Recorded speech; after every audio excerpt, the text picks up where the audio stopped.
معاذ اور محب دونوں ساتویں جماعت کے طالب علم تھے۔ دونوں کا تعلق معاشی طور پر ایک جیسے گھرانوں سے تھا، مگر معاذ کے ماحول اور عادات و اطوار میں بہت فرق تھا۔ محب قدرے سلجھا ہوا اور بڑوں کی بات سمجھ کر ماننے والا لڑکا تھا، جبکہ معاذ بگڑا ہوا اور اپنی من مانی کرنے والا تھا۔ محب اسے بہت سمجھاتا مگر معاذ اس کی ایک نہ سنتا، مگر پھر بھی معاذ اس کی بری باتوں کو نظر انداز کر کے اس کی اصلاح میں مصروف رہتا۔ ایک دن معاذ نے محب سے بازار کا کہا تو وہ دونوں شام میں کھیل کے بعد بازار ہو لیے۔ وہاں چل کر معاذ نے بہت سے پٹاخے اور آتش گیر مواد خریدا۔ محب نے حیران ہوتے ہوئے معاذ کو مخاطب کیا، یہ کیا معاذ، یہ سب سامان تم نے کیوں خریدا ہے؟ ارے یار، نیا سال آ رہا ہے نا، اور میرے کزن کی شادی بھی ہے، معاذ نے لاپرواہی سے جواب دیا۔ ہاں تو سال نو اور شادی کا ان سب چیزوں سے کیا تعلق؟ اور اب تو آتش بازی پہ پابندی بھی لگ چکی ہے، محب نے کہا۔ یہی کام کرنے میں مزہ ہے جس پہ پابندی ہو۔ محب کی بات پہ معاذ نے زبردست قہقہ لگاتے ہوئے کہا، اور ویسے بھی انسان اپنی خوشی کے موقع پر انہی باتوں سے تو اپنی خوشی اور جذبات کا اظہار کرتا ہے۔ تم دیکھنا میں شادی پہ اور نئے سال پہ کیسی رونق کرتا ہوں، معاذ نے جوش سے کہا۔ مثلاً کیسی رونق کرو گے تم؟ محب نے پوچھا۔ ساری رات ایکو پہ تیز آواز میں گانے چلیں گے، باربیکیو اور زبردست آتش بازی۔ معاذ جیسے ابھی سے انجوائے کر رہا تھا، اور یہ تیز آواز سن کر ارد گرد کے لوگوں کو کتنی تکلیف ہوگی۔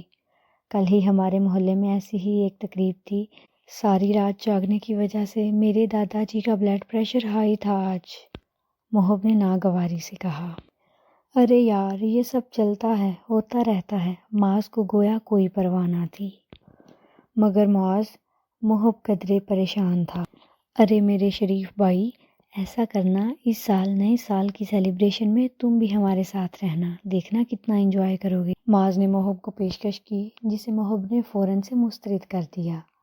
مجھے معاف کرو، بلکہ میری بات سمجھو، اللہ نے ہمیں یہ زندگی، یہ سال، ماہ، خوشیاں اس لیے نہیں دیں کہ ہم انہیں یوں آتش بازی اور مخلوق خدا کو تکلیف دے کر گزاریں۔ میری مانو، تم بھی باز آؤ۔ یہ بھی نقصان دہ ہے، محب نے معاذ کو سمجھاتے ہوئے کہا۔ اچھا میرے بھائی، سوچوں گا، ابھی تو میری جان چھوڑو۔ معاذ نے اکتائے ہوئے ہاتھ باندھے اور اس کا اکتایا ہوا انداز دیکھ کر محب نے نہ چاہتے ہوئے بھی خاموشی اختیار کر لی۔ کچھ عرصے میں معاذ کے کزن کی شادی تھی، جس کے لیے وہ پرجوش تھا اور بہت تیاری کر رکھی تھی۔ اس کی اس تیاری کے حوالے سے محب نے اسے بہت سمجھایا، مگر معاذ نے ایک نہ سنی۔ اور تو اور وہ سال نو کے لیے بھی یہی سب کرنے کا ارادہ رکھتا تھا، مگر قدرت کو تو کچھ اور ہی منظور تھا۔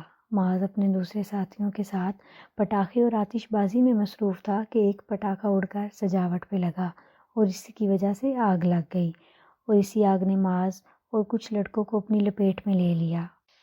اللہ کا کرم ہوا کہ کوئی جانی نقصان تو نہ ہوا، مگر پھر بھی معاذ اچھا خاصا زخمی ہوا کہ اسے ہسپتال میں ایڈمٹ کرنا پڑا۔ آج رات سال نو کا آغاز ہونا تھا اور معاذ اپنے بستر پہ پڑا تھا۔ سامنے موجود پھول اور کارڈ اس کے اپنوں کی محبت کی ترجمانی تھے، مگر وہ بہت اداس تھا۔ اتنے میں گھڑی نے 12 ہندسے پورے کیے، فضا پٹاخوں کے شور اور آتش بازی سے گونج اٹھی، اور معاذ جو ہر سال اس ہنگامے میں خود پیش ہوتا تھا، آج بے آواز رو رہا تھا۔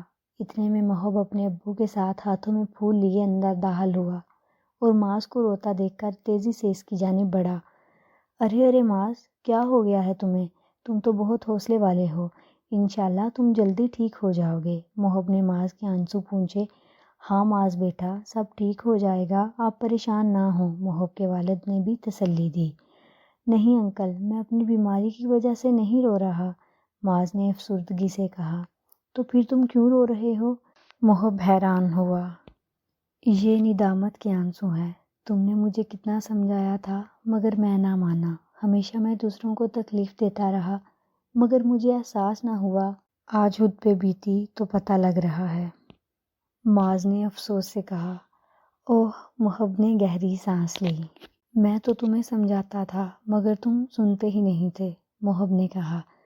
جی بیٹا، نیا سال اللہ کی طرف سے دیا گیا تحفہ ہے، وقت کا تحفہ، جسے ہم نے قدر سے گزارنا ہے۔ ماضی میں کی گئی بری چیزیں چھوڑنی ہیں اور مستقبل اچھا کرنا ہے، محب کے والد نے پیار سے سمجھایا۔ جی انکل، اب آئندہ سے بالکل ایسا ہی کروں گا اور ہمیشہ وقت کے تحفے کی قدر کروں گا انشاءاللہ، معاذ نے کہا۔ انشاءاللہ، محب کے والد نے معاذ کے سر پر ہاتھ پھیرتے ہوئے کہا۔ تو پھر اس کا کیا ہوگا؟ محب جیسے پریشان سا بولا۔ کس کا؟ معاذ نے حیرانی سے پوچھا۔ پٹاخے اور آتش بازی کا سامان۔ محب شرارت سے معاذ کو دیکھ رہا تھا۔ توبہ کرو، معاذ نے کانوں کو ہاتھ لگایا اور دونوں دوست ساتھ ہنس پڑے۔ سالنوں کا وقت کا تحفہ دونوں دوستوں پہ مسکرانے لگا۔